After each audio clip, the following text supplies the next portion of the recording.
This story is based on real letters, diaries, and first-person accounts from Black American soldiers stationed in England during World War II.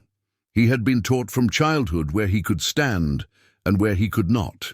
The lesson came early, before he could read the signs that marked the boundaries, before he understood why his mother's hand would tighten on his shoulder when they passed certain doorways, or why his father's voice would drop to a particular register when addressing white men in town. The rules were everywhere in Alabama, in the arrangement of train cars, in the separate entrances to buildings, in the fountains marked with careful letters he learned to recognize before he learned their meaning. By the time he was 10, he carried an internal map of his hometown that showed not streets and landmarks, but permissions and prohibitions. A geography of allowed movement that required no posted signs because it lived in the body, in the practiced angle of the eyes, in the automatic step backward that came without thought. His grandmother had been born into slavery. She did not speak of it often, but sometimes in the evening she would pause in her work and her hands would go still, and she would look past the walls of the house to some distant point no one else could see. She told him once that freedom, when it came, had felt less like a door opening than like standing in a familiar room where all the furniture had been moved slightly.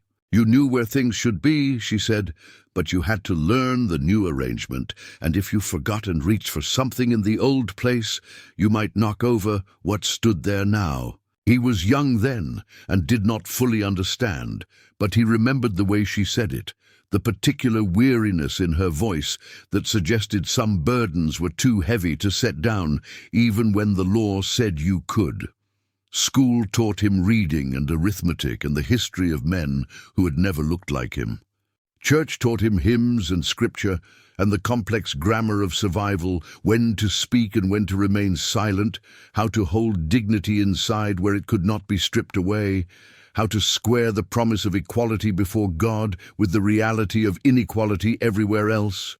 His teachers were careful, and his pastor was careful, and his parents were careful, all of them walking the narrow line between preparing him for the world as it was and preserving in him some capacity to imagine it differently.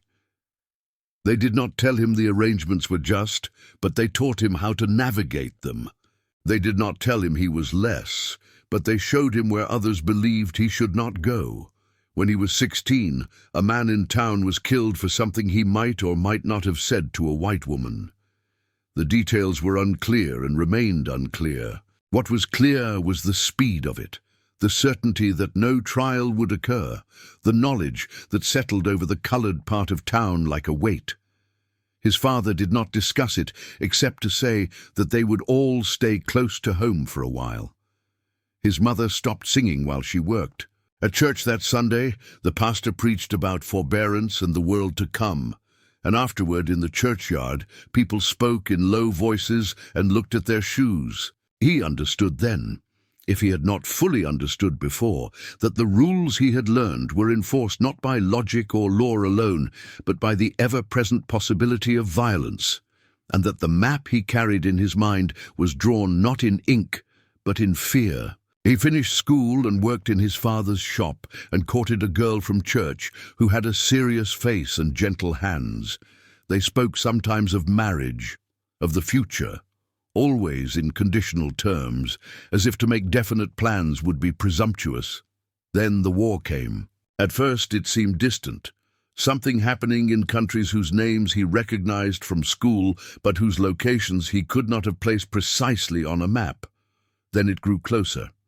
Men began leaving town, white men and colored men both, though they left for different camps and would serve in different units and would fight, if they fought at all, in carefully separated formations. He enlisted because there seemed to be no other choice, and because some part of him, a part he did not examine too closely, hoped that service might mean something, might alter something, might demonstrate some worth that would be harder to deny when the war ended. The recruiting officer was polite in the mechanical way of men processing large numbers of other men. He passed the physical examination and raised his right hand and swore an oath to defend a constitution that had been amended to include him, but whose promises remained in practice partial. Basic training was in the South. The army maintained the racial customs of the region without apology or explanation, as if segregation were a natural fact like weather. Colored soldiers trained separately, ate separately, slept in separate barracks, and used separate facilities. The officers were white. The non-commissioned officers were sometimes colored, though they commanded only other colored men, and their authority extended only as far as the boundaries of the colored units.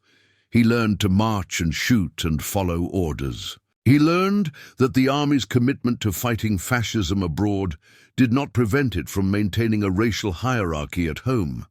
He learned that a uniform meant you were a soldier, but did not mean you were equal. They shipped out in early 1944. The Atlantic crossing took 2 weeks. Men were seasick and bored and frightened, though they expressed the fear in jokes and card games and loud bravado that convinced no one.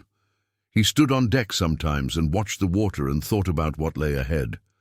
The war in Europe was enormous and incomprehensible, a violence so large it could only be understood in pieces. He did not know what his role would be. His unit was supply and transport, the unglamorous work of moving materiel from ports to depots, from depots to the men who fought. It was essential work, he had been told, though the telling always carried a certain tone, a suggestion that some work was more essential than other work, that some men did the fighting while other men did the hauling. They landed in England in April. The countryside was green, in a way Alabama was not green, a deep wet green that seemed to hold the light differently. The villages they passed through looked old in a way American towns did not look old, as if they had been standing in the same places for centuries and expected to stand there for centuries more. The roads were narrow. The cars were small. The civilians watched the convoys pass with expressions that ranged from welcome to weariness to something harder to name, a recognition, perhaps, that their country was now full of foreign soldiers, and that this was both necessary and strange. His unit was stationed at a camp near a market town, whose name he practiced saying until he could approximate the way the locals said it. The work was hard and repetitive, unloading ships, loading trucks, checking manifests, moving crates from one location to another in the vast logistical chain that fed the war. The hours were long. The weather was damp. He wrote letters home and received letters in return, though they arrived weeks late and spoke of a world that seemed increasingly distant. His mother sent news of church and neighbors. His father sent advice about staying safe. The girl he had courted wrote less frequently, and her letters grew more formal, as if she were already preparing for the possibility that he might not return, or that if he did return, he might be changed. The first time he went into town on leave, he was uncertain what to expect. He had been warned by older soldiers that the English were reserved, that they did not express emotion easily, that they would be polite but distant. He had also been warned, more quietly, that some English civilians did not understand American racial customs and might need to be educated. The warning came from a white officer who did not elaborate, and the lack of elaboration was itself instructive. It meant there had been incidents. It meant the army expected more incidents. He walked into town with 2 other men from his unit. They moved carefully, watching for signs, literal or figurative, that would tell them where they could and could not go. They saw none. The pub they entered was crowded and loud and full of smoke. The publican looked at them for a moment and then nodded toward the bar. They ordered beer. Men around them, English and American both, white and colored, drank and talked and paid them no particular attention. It was disorienting. He kept waiting for someone to say something, to enforce a boundary, to remind him of the rules. No one did. Over the following weeks, he learned that this was not universal. Some pubs would serve them and some would not, though the refusal when it came was usually indirect, a claim that the pub was full or that they had run out of beer or some other transparent fiction. The American Red Cross ran separate clubs for white and colored soldiers, maintaining stateside segregation with bureaucratic efficiency. The military police were vigilant about preventing what they called incidents, which meant, in practice, that colored soldiers were watched more closely and punished more quickly for infractions real or imagined. But the English civilians, by and large, did not enforce American racial rules. They might hold private prejudices, he was not naive enough to think otherwise, but they did not organize their public spaces around them. A colored soldier could ride a bus or enter a shop or sit in a park without the automatic exclusion he would have faced at home. The strangeness of this could not be overstated. He had lived his entire life in a society built on the principle that he should be separate, should be kept in his place, should not mix freely with white people in contexts that implied equality. England did not operate on that principle. The English had their own hierarchies, their own class distinctions, their own ways of marking who belonged to what social stratum. But race, American-style race, was not the organizing axis. He could walk down a street without calculating which side of the sidewalk he should take. He could enter a shop without waiting to be acknowledged. He could make eye contact with white people without the reflexive lowering of the gaze that had been trained into him. The relief of this was profound, and the awareness of its temporariness was equally profound. He began attending church. He was not more religious than he had been at home, but church was familiar, a space whose rhythms and rituals he knew, and in the disorientation of being far from home in a country at war, the familiar was precious. The church in town was old stone, centuries old, with a square tower and narrow windows, and an interior that smelled of damp stone and wood polish, and the accumulated prayers of generations. The pastor was a thin man in his 50s, with graying hair and a quiet manner. He greeted soldiers who attended, American and English, with the same restrained warmth. He did not preach about the war directly, but his sermons often touched on themes of endurance and mercy and the obligation to see the humanity in others, even when circumstances made that difficult. The first Sunday he attended, he sat near the back. Old habit. He had always sat in the back or the balcony in churches at home, in the sections reserved for colored congregants. Here, no one directed him to any particular section. No one seemed to notice or care where he sat.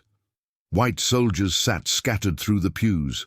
English civilians sat in the places they presumably always sat, their presence steady and unremarkable. He listened to the service and sang the hymns and felt something inside him relax very slightly, though he could not have said exactly what. He returned the following Sunday, and the Sunday after that. Other men from his unit sometimes joined him. They were not all regular churchgoers, but church was something to do on a Sunday morning, somewhere to go that was not the camp, and the pastor's sermons were thoughtful enough to hold attention. The congregation was small, as congregations in England tended to be during the war years when so many men were gone and so many families were disrupted. The civilians who attended were mostly older people and women and children. They sang with a certain restrained fervor, their voices careful and contained, in the way English voices often were, and afterward they stood in the churchyard and spoke quietly before dispersing. He did not speak much to the English civilians. The boundaries were not racial but social, linguistic, cultural, the reserve of people in a small town toward strangers, the particular reserve of English people toward Americans who were loud and numerous and everywhere. But the pastor sometimes greeted him after services, shaking his hand, asking in his quiet way how he was managing, whether there was anything he needed. The pastor's manner suggested he asked everyone this, that pastoral care was indiscriminate, and there was something steadying in that, in being treated as simply one person among many, rather than as a particular kind of person requiring particular management. It was in June that the incident occurred. He did not know until later that it was an incident, that it would be discussed and remembered, and that he would return to it in his mind for the rest of his life as a point of clarification, a moment when something previously ambiguous became clear. He had come to church that Sunday with 3 other men from his unit. They arrived a few minutes before the service was to begin and entered through the heavy wooden door into the cool, dim interior. They moved toward the back pews, habit still operating, though they had sat elsewhere in previous weeks. Before they could sit, a white American officer entered behind them. He was not someone they knew, not from their unit, perhaps from a different camp nearby. He wore captain's bars and had the bearing of someone accustomed to being obeyed. The officer looked at them. He looked at the pews. He looked toward the front of the church where the pastor was arranging items on the altar. Then he walked forward, his boots loud on the stone floor, and spoke quietly to the pastor. They could not hear what was said. The pastor listened, his face neutral, his hands still. When the officer finished speaking, the pastor nodded once, not in agreement, but in acknowledgement, and then said something in return. The officer's expression changed slightly, hardening. He spoke again, his voice still low but with an edge that carried. The pastor's response was brief. The officer stood very still for a moment, and then he turned and walked back down the aisle and out of the church. The door closed behind him with a heavy sound. The pastor adjusted his vestments and began the service. He did not acknowledge what had occurred. He did not make any announcement or offer any explanation. He simply proceeded as if nothing had happened. They sat in the back pews and stood when they were supposed to stand and sang when they were supposed to sing and listened to the sermon, which was about mercy, though the pastor did not belabor the word or draw obvious connections to present circumstances. Afterward, the congregation filed out into the pale summer sunlight. The pastor stood by the door as he always did, shaking hands, speaking briefly to parishioners. When they reached him, he shook their hands as he shook everyone's hands, his grip firm but not emphatic, his expression calm. It was only later, in conversation with men from other units, that he learned what had occurred. The officer had asked, or instructed, the accounts varied, that the colored soldiers be seated separately, or that they sit only in certain pews, or that they not attend at all. The exact demand was unclear. What was clear was that the pastor had refused. He had said that the church was open to all who wished to worship, that there would be no segregated seating, that God did not draw such distinctions, and neither would he. The officer had threatened to report this, to make trouble, to ensure that the church was placed off limits to American personnel. The pastor had replied, in his quiet way, that he would regret American soldiers being denied a place to worship, but that he could not in good conscience enforce rules that contradicted the principles of the faith he served. The officer had left. The service had proceeded. The story spread. It spread through the colored units first, passed along in the manner of such stories, gaining details and losing details, but retaining its essential shape. A pastor had refused. An officer had demanded. The pastor had stood firm. The church remained open. No official action was taken, either because the officer lacked the will to push the matter, or because higher authorities decided it was not worth the trouble, or because the weight of moral clarity was sufficiently on the pastor's side that even the army found it awkward to intervene. He did not speak to the pastor about it directly. English reserve and his own reserve made such a conversation difficult to imagine, but he continued to attend services. He sat where he pleased, he sang the hymns, he listened to the sermons, and he was aware, in a way that made his chest tight and his eyes sting, that an ordinary man in an ordinary church in a small town in England had quietly defended his right to sit in a pew and worship without being relegated to a separate space, had risked consequences to maintain a principle, had acted as if dignity were not divisible. He thought often about his grandmother, about what she had said about freedom, feeling like standing in a familiar room where the furniture had been moved. Here in England, the room was entirely unfamiliar, and yet the furniture was arranged in a way that allowed him to move more freely than he ever had at home. He could sit where he chose. He could speak without calculation.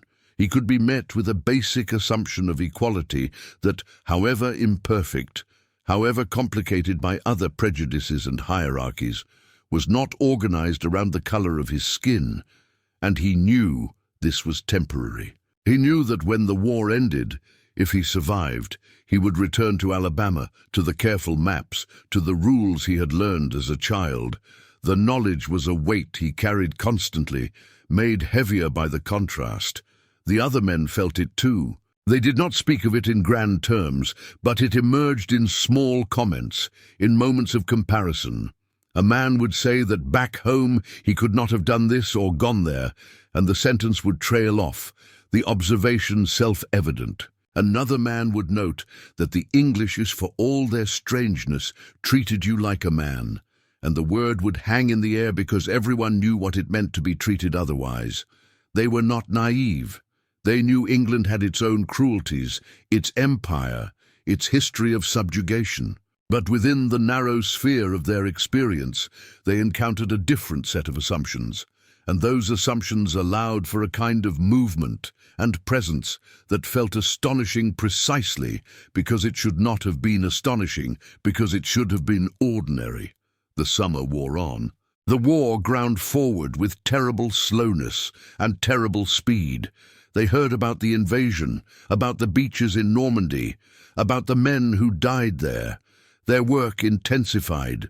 The supplies moved faster, the convoys longer, the hours more brutal. Men were exhausted and numb, and occasionally drunk, and always aware that what they were doing, however unglamorous, was necessary, that the war could not be fought without the logistics they provided. They took pride in that.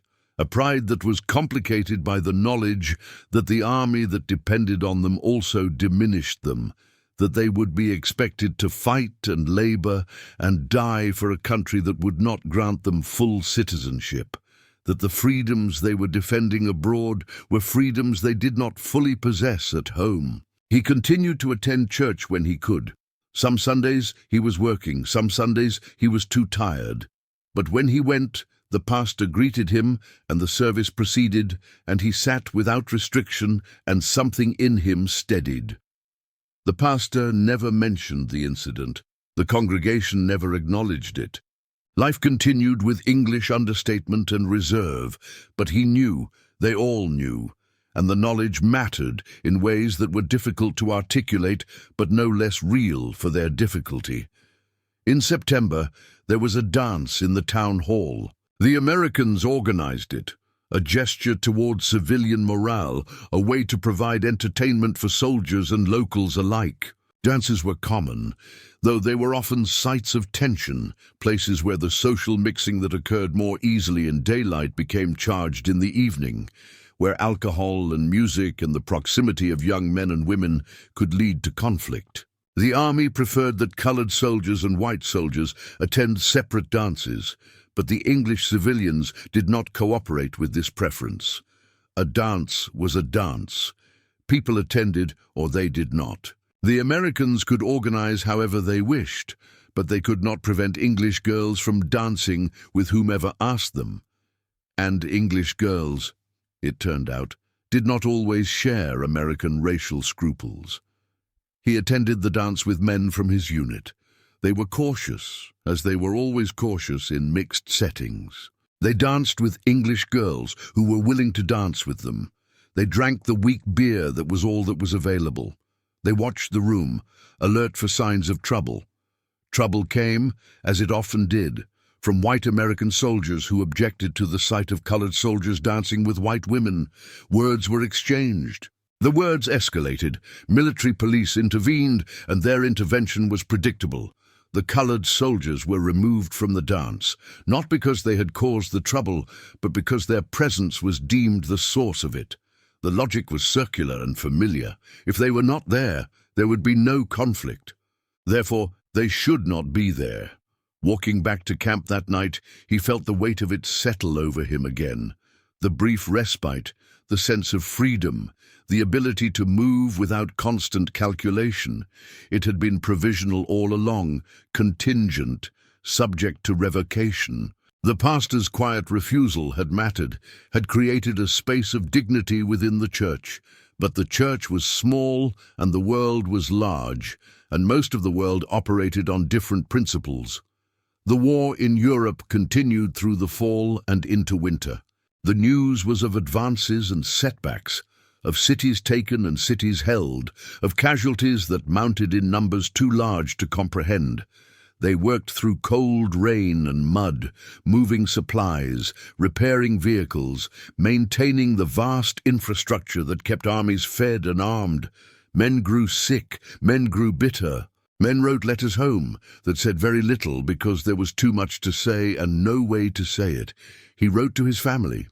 He wrote to the girl he had courted, though her letters had become infrequent and he suspected the courtship, such as it was, had ended without formal acknowledgement. He wrote about the weather and the food and the other men in his unit.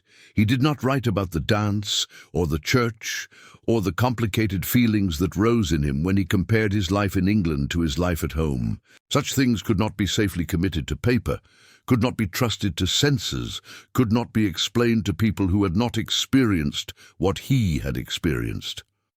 Winter in England was dark and damp. The days were short. The cold was not the sharp cold of Alabama winters, but a penetrating wet cold that got into the bones and stayed there. They worked through it. Christmas came and went, with services and meals, and a determined effort at cheer that convinced no one. He attended Christmas Eve service at the church in town. The pastor preached about hope and the promise of light in darkness.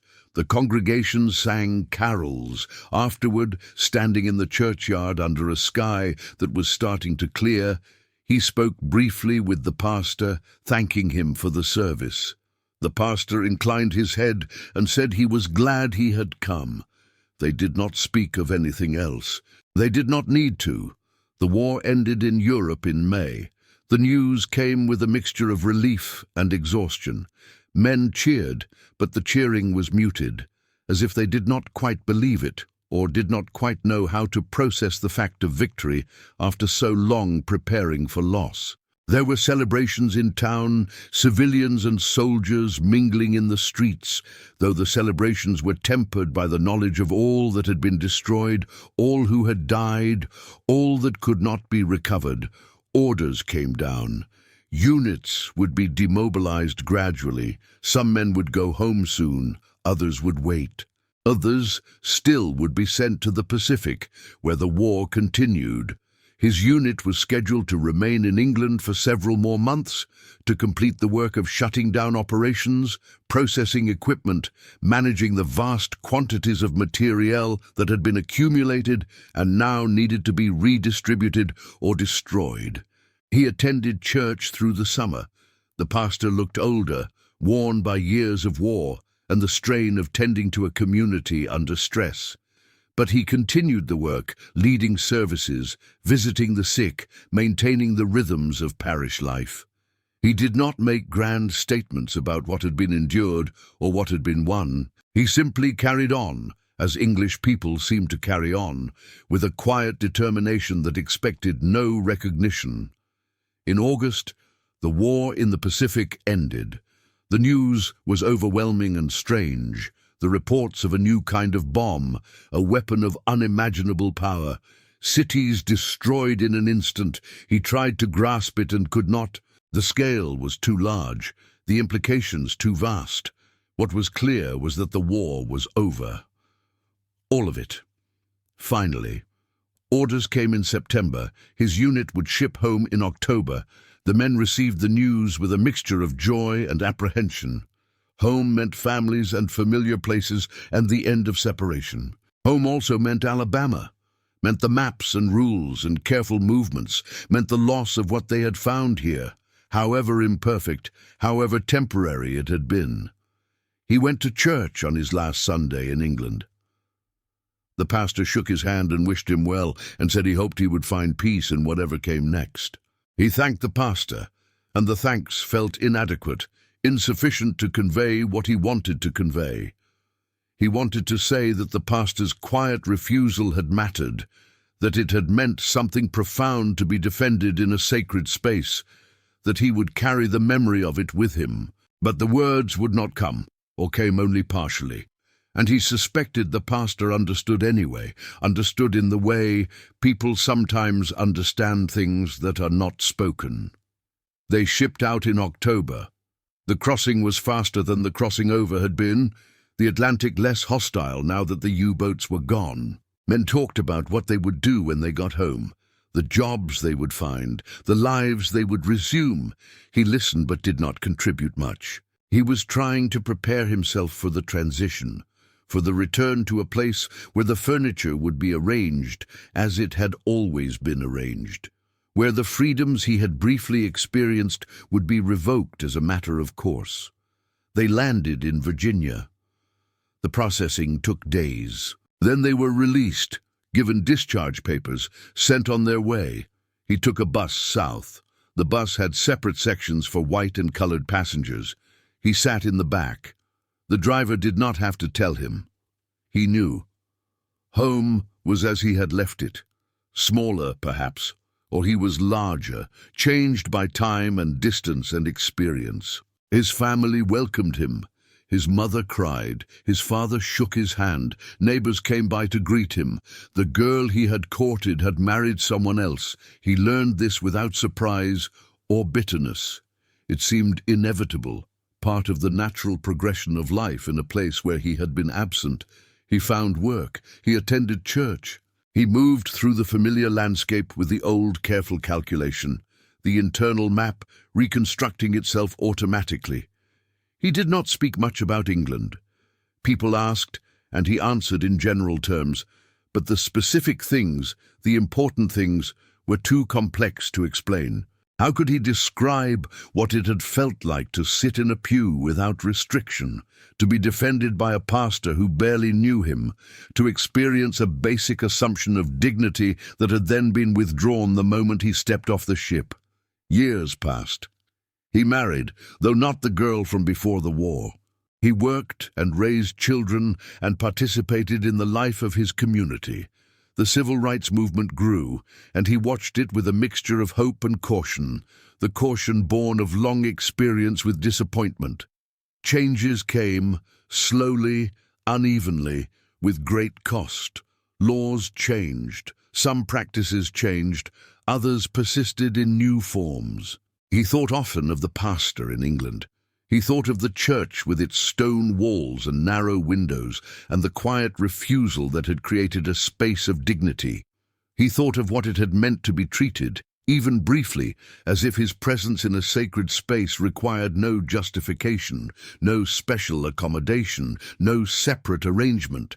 He thought of the pastor standing firm when pressed, maintaining a principle that should not have required defense, but did, and how that defense, quiet and undramatic as it was, had mattered more than any grand gesture could have mattered.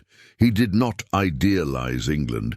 He knew it had not been paradise. He knew the English had their own sins, their own hierarchies, their own ways of diminishing people, but within the small sphere of his experience, in one church, in one town, he had encountered something different. A pastor had acted as if dignity were not divisible, as if a church should be open to all who sought to worship there, as if this were so obvious it required no elaboration. And in acting on that principle, the pastor had given him something to carry forward, a reference point, a lived experience of what it meant to be regarded as fully human in a space that called itself sacred. It was not a solution. It did not change the structures that governed his life. It did not prevent the humiliations he would continue to endure or the calculations he would continue to make. But it remained in his memory as a moment of clarity, a demonstration that other arrangements were possible, that the world he had been born into was not the only world that could exist, The pastor had not saved him. The pastor had not changed his circumstances, but the pastor had refused to cooperate with his diminishment, and that refusal, small as it might seem, had lodged in his heart and stayed there. He grew old. His children grew and had children of their own. The world changed in ways he could not have predicted, though some things changed less than others. He told his grandchildren stories about the war, about England, about the work he had done. He did not tell them everything. Some things were too personal, too interior, too bound up with feelings that had no easy expression.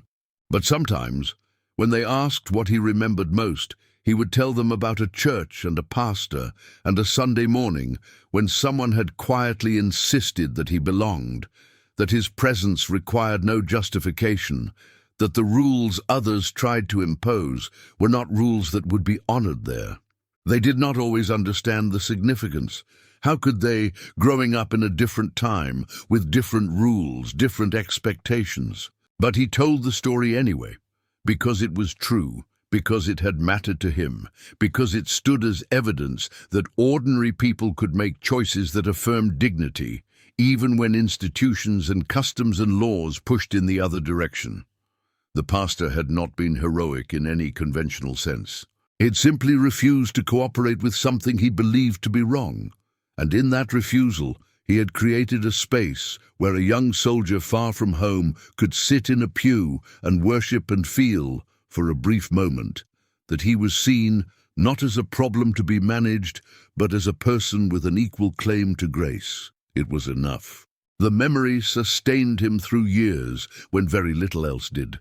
A small light that did not dispel the darkness, but reminded him that darkness was not inevitable, that other men in other places had chosen differently, and that those choices, however limited their reach, however temporary their effect, were not meaningless. It had to be enough. The world was large and brutal and indifferent to individual suffering. But within it, occasionally, unexpectedly, there were moments of recognition, instances when someone refused to accept the degradation of another human being, and those moments accumulated slowly, imperfectly, into something that might, over time, come to resemble justice.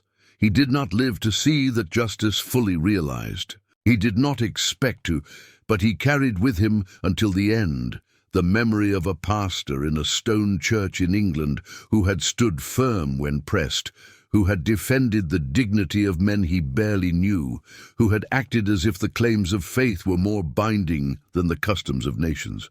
It was a small thing. It was everything. And in remembering it, in holding it close through all the years that followed, he testified to a truth that no system could entirely suppress, that dignity recognized, even once, even briefly, becomes a standard against which all subsequent indignities are measured, and that such recognition, however rare, is never entirely forgotten.